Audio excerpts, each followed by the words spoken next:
The First Minister said we need to be careful, and we understand the need for caution, but the current rules are not sustainable. And the First Minister started to say it might be days and then went on to say it could be weeks. And that's troubling, because these rules at the moment, right now, are leading to a shortage of workers in our vital services, on our transport system and across the public sector.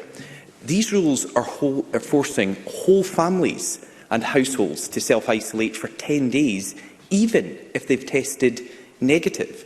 The First Minister accepted that exemptions were necessary and introduced them. She's just mentioned sector-specific guidance, but we are hearing concerns about how long they take to get these exemptions granted and indeed the numbers that have been approved. People across Scotland can't afford for this situation to continue for weeks, as the First Minister has said.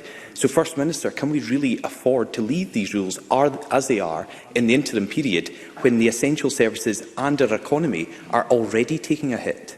First Minister. So I'll come back to the point about essential services and the economy. I mean, I recognise the importance of this. I would ask Douglas Ross to recognise that it is a difficult balance to strike, particularly at this moment. And I think the first and perhaps most fundamental point to make is this one, because it feeds into the process of consideration that we are undertaking. It's not self-isolation rules that are hampering the economy, it's the virus that is hampering the economy.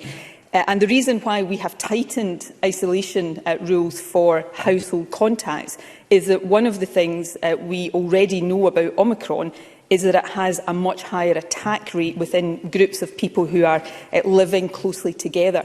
So even more than was the case with previous strains, if one member of a household tests positive or is positive for Omicron, the likelihood is that all members of that household, or significant numbers of the household, are going to become positive in the days that follow. That's why we need to be cautious. The danger is if we move away from that too quickly, then all we do is spread more infection, and actually the impact on the economy, which I absolutely recognise, gets greater. So we need to be careful about that. I absolutely agree we shouldn't take too long, but nor should we move too quickly at this critical stage of trying to manage our way through the Omicron challenge. I think there's an important point here, and I know it's one Jamie Green will recognise, and actually the person I've seen articulate this point best and most powerfully in recent days has been Chris Whitty, the Chief Medical Officer for England.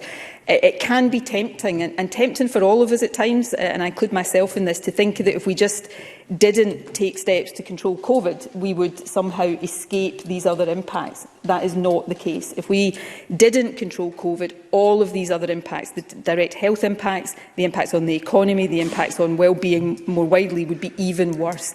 This virus is what is causing all of these problems, and until we deal with the virus through vaccination, eventually, but in the meantime through action to suppress it, then we're going to continue to see these cycles of impact. So there's no easy way through this, but we need to help all of those who are affected in as many ways as we can.